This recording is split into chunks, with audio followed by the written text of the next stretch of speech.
What's going on? Welcome back to another episode. So you already know here at Wolfpack, we are doing things different, especially when it comes to F1 content, right? Like we get excited, we get hyped, we get live, we have the kickbacks, we have the sprint races coming up this week, but we have finale laps. So with that being said, there are some things that are different, but first I'm gonna let you know some things that are definitely totally changing what we do here.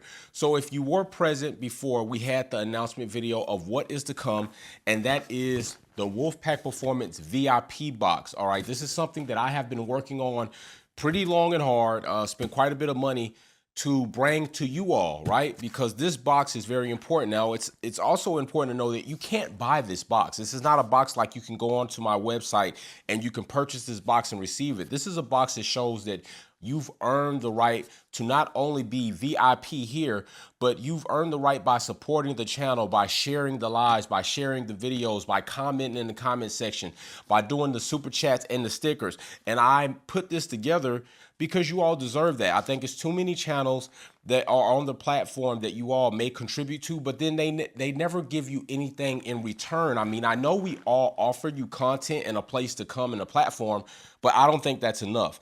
Like when people go above and beyond to spend their hard-earned money, I think that it's something that should be given back as a token of appreciation. So I came up with the Wolfpack Performance VIP box.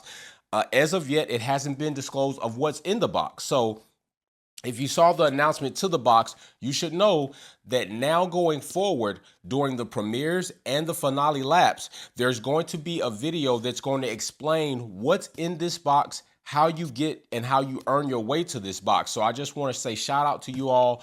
Big thanks to you all for the growth of the channel and for getting here and just basically motivating me to do something like this. So with that being said, this week is going to bring something different. All right, we're in Emilia, so they're going to have a sprint race, which is what we're here to talk about today. So it's going to be a little bit different in the format of the lives, okay? Because usually we go live doing qualifying, and then we come back for the, we have the qualifying kickback, and then we have the finale lap after race day, after the race on race day. So with the sprint being in there, it's going to be a little bit different, okay? Because they're going to have qualifying, then they're going to have the sprint, then they're going to have the race. So what we're going to do is we're going to go live for during our post sprint, and then we will still have the finale lap. So I'm not sure what I'm going to, it's probably going to be called the sprint kickback because I do the quali kickback. So just be aware of that coming up this week. Race week is finally coming, so I'm excited as hell. Plus I'm excited to see if somebody is going to be awarded this box due to earning their points. All right, so there's a video explaining all of that. And you don't want to be late. Like, do not be late for finale lap. Finale lap is going to have a premiering intro that is totally new, all right, that you definitely don't want to miss because it's going to explain what's in the box and how you earn the box. Don't be late for that. So let's get into this sprint that's coming up, okay?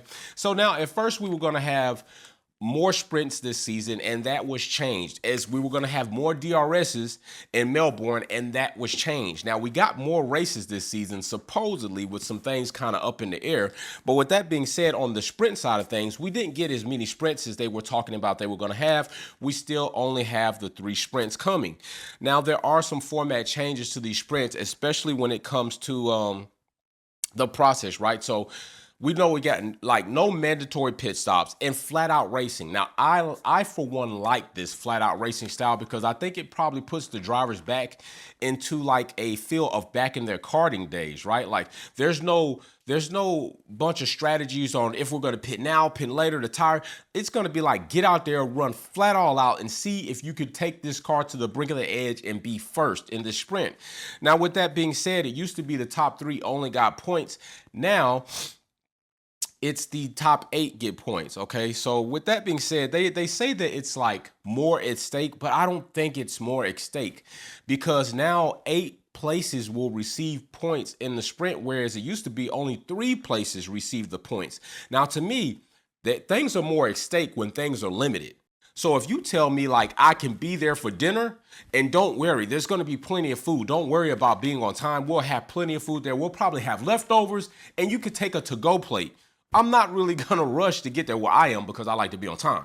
But other people like, okay, I don't need to rush. Like it's gonna be there. The food's gonna be there.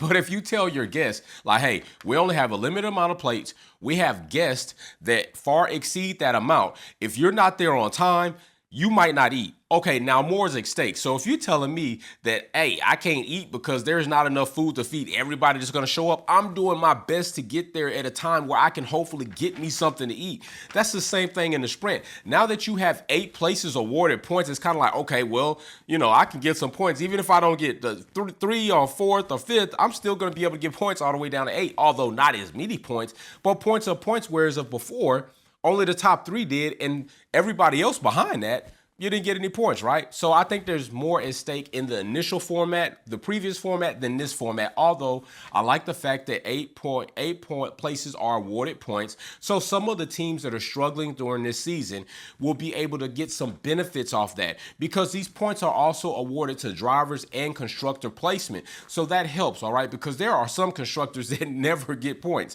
But if they can land a sprint spot, they could get them some points within their team, okay? And that could bring about some encouragement, some motivation, all right? I mean, you only got 3 sprints, so, your rest of your racing mentality still exists. It might not be great for you during the season, but if you can get a point during a sprint, hey, that's great, all right? So the next thing is the way the finishes are designed, okay, are lined out. Now, it was at first like, you got the sprint and then that led to the pole position, okay? But now the way they're doing it is qualifying will give you pole position in the sprint. That does not necessarily mean you will get pole position on race day as of Sunday. Whomever finishes first in the sprint will get pole position on Sunday. Now, I like this format because there can be some mix up here, right? Just because you could do a flat out lap with little traffic, because they still run into some traffic there. Cars are still trying to give you the right of way and all this other stuff, but nowhere near as much as race traffic, right? Because people don't want you to pass. We got weaving, we got Stroll and Latifi having accidents, we got all of this stuff happening. But with that being said, just because you come up boss in qualifying does not mean you're going to be the boss at the race day. And I like that, because that might give us a wrinkle of variation. And this is why I think this is very important, okay? Because I think the sprint will provide for obstacles, especially for Mercedes, okay? Because there's little strategy going into the sprint aside from, let's put you on the best tire that you have and let's let you just flat out ball out, okay? Now, we know when it comes to flat out ball out speed, this right now is a realm that is dominated by Ferrari and Red Bull. All right, not so much Mercedes, although third in the house because of the midfield situation. But is this really going to happen on sprint day? I would be betting to say I think that you should not put Haas out of these predictions. All right, it is my prediction that Haas will finish in the top 5 within the sprint day. I think Magnussen is doing a wonderful job. I think Mick is coming up as a rookie. Like I said before the season even started, I saw Haas and Williams being midfield contenders. Williams has pretty much been slacked off because Latifi's focused his energy on trying to maximize expenditures within the cap. Albon, although has been seeming to do a pretty good job, he landed them in a good spot, 10th in the last race, so big shout out to him. But I think Mercedes might struggle in the sprint, because we all know that although they closed that gap as far as pace was concerned within Red Bull, and somebody else said something really crazy like, yeah, how's Mercedes doing this season? Well, I think if you check the charts, not only on drivers, but constructors, they're ahead of Red Bull. So, yeah, I mean, no hate on Red Bull, but when you say idiotic things like that, I just got to give you facts. And the fact is, Red Bull is trailing behind Mercedes in driver points and constructor points. So check the stat sheet on that. Ferrari, big shout out to them. So I think this is going to be a race that will be dominated by Ferrari. I think Red Bull, depending if they can actually finish a race due to their technical difficulties, will follow in second. Mercedes, I think, will struggle with a battle between Haas, McLaren, and I think that will be the battle. I don't think I'm going to see Aston Martin in this fight. I think it's going to be a fight for third between Mercedes, Haas, and McLaren. I think that those are my predictions for this weekend coming up, and we'll see what happens. But that's what I think. So with that being said, that's how sprint is going to run. I like the way it's going. I think the abundant amount of points for eighth is good for teams that have been struggling, but there's not more at stake when you had just the top 3 being awarded points. You know, that really drove a feeding frenzy right there.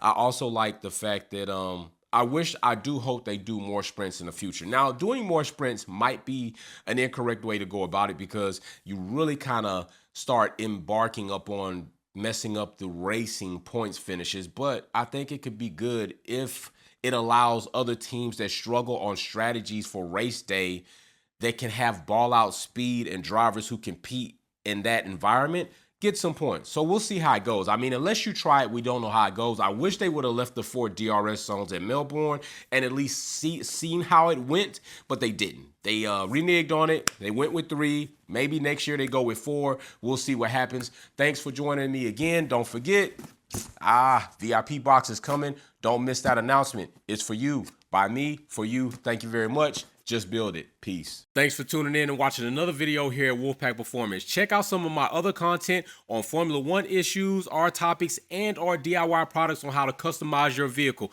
Don't forget to comment, like, share, and subscribe. See you soon.